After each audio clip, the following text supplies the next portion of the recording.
A very good afternoon to you. Welcome to your lunchtime news bulletin. Come to you live here on MTV Sports with News First. I'm Shahin Jurangpati. Let's start off with a look at your headlines. The tropical cyclone continues to move away from Sri Lanka.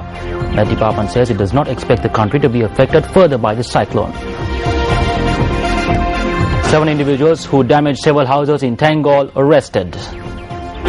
Minister S.B. Dissanayake says that in order to become a wealthy nation, the country should focus more on the products and services sector instead of agriculture.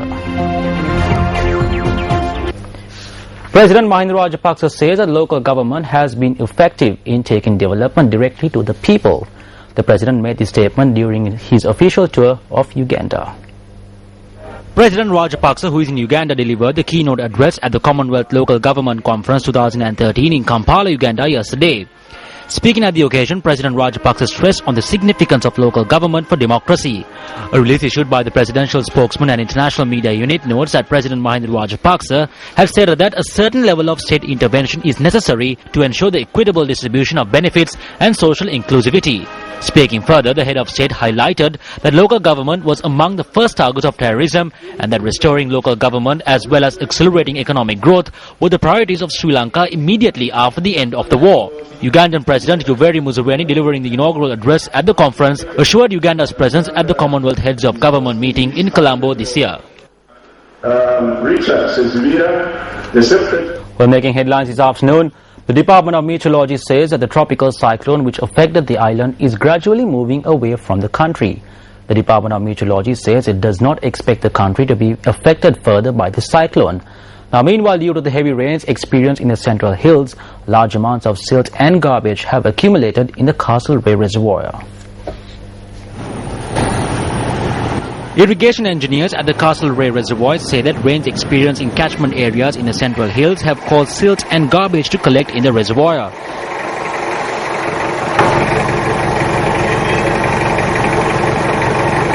Incidentally, the Castlereagh Reservoir has reached spill level. An earth embankment collapsed in the primary section of the Brosco College in Hatton. The principal of the school, M. Cruz, says that therefore the primary section has been temporarily closed for nearly 450 students.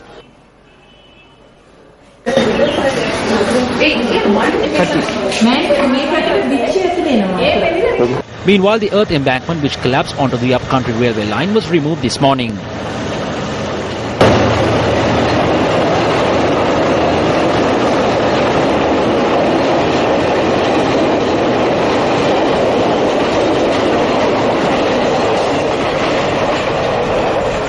Seven individuals who allegedly attacked several houses in the Mariawata area in Tangol have been arrested.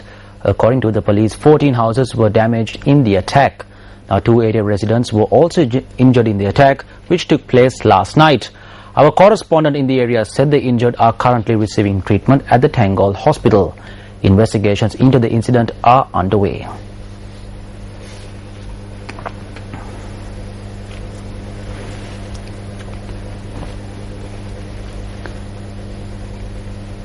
Well, this report is about the horrific death of a 13-year-old child in the Mahintale area. 13-year-old Sadipa Ravishan was a resident of the Bohogayaya area in Mahakanadarawa, Mihintale. Sadipa, along with his younger brother, had gone to fetch water to a well located in close proximity to his residence last evening.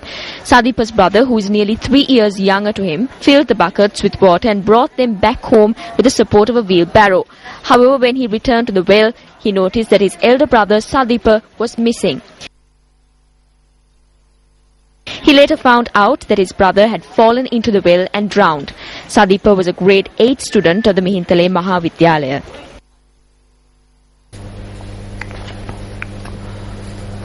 We're also making headlines this afternoon. Minister of Higher Education S.B. Dissanayake says that in order to become a wealthy nation, Sri Lanka needs to focus on the manufacturing and service sector instead of the agriculture sector. Now, he made this statement during a seminar on empowering young entrepreneurs held at the University of Murtua. An exhibition on empowering young entrepreneurs was also held in line with this seminar. Secretary to the Ministry of Higher Education, Dr. Sunil Chantanavaratna, the Vice Chancellor of the University of Murtua, Professor Ananda Javardhana, and several others were present at the seminar. අපි කොච්චර උත්සාහ No matter how hard we try, we cannot become a wealthy nation through the agriculture sector. There is no country that has proved the contrary. USA, Great Britain and Australia are strong in the agricultural sector. However, it accounts to only 1 or 1.5% of the country's GDP. In Australia, this figure stands at 2.7%. If there is an economy where agriculture contributes to over 25% of the GDP, then that country is poor. If any country is developing rapidly, then the main indicators will be the increase in the per capita income and increase in the GDP, and a low contribution from the agriculture sector. This is happening rapidly in China, India and Sri Lanka as well. It is necessary to push our economy towards new products and the service sector. වර්ධනයේ වේගයෙන් ඉහළට එනවා නම් ප්‍රධාන ලක්ෂණයක් තමයි ඒක පුද්ගල ආදායම වැඩිවීම, දලදේශීය නිෂ්පාදනය වැඩිවීම වගේම කෘෂි කාර්මික ආදායම් කොටස අඩුවීම. 3 persons have been arrested in the Nittawela and Kadagastota areas on charges of forging documents.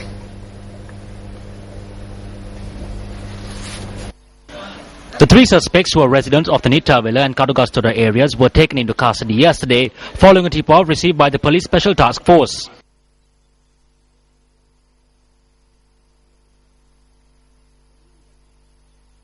According to the police, the suspects had forged national identity cards, marriage certificates, land deeds, birth certificates, education certificates and various bills. Several forged letterheads belonging to institutions were also seized. The police said that the suspects are to be produced before the Kandy magistrate today.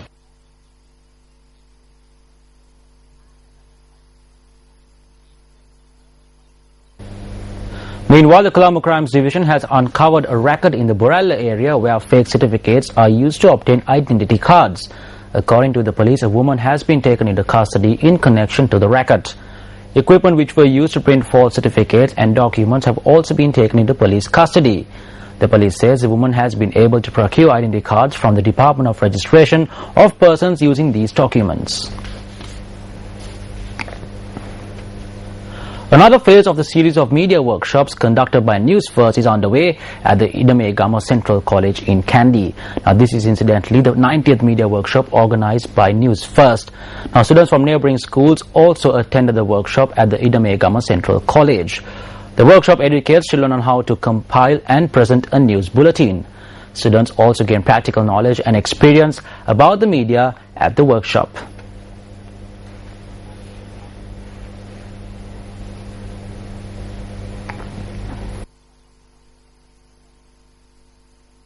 That brings today's edition of Lunchtime News to an end. I'm Shanji Rampati. Goodbye and take care.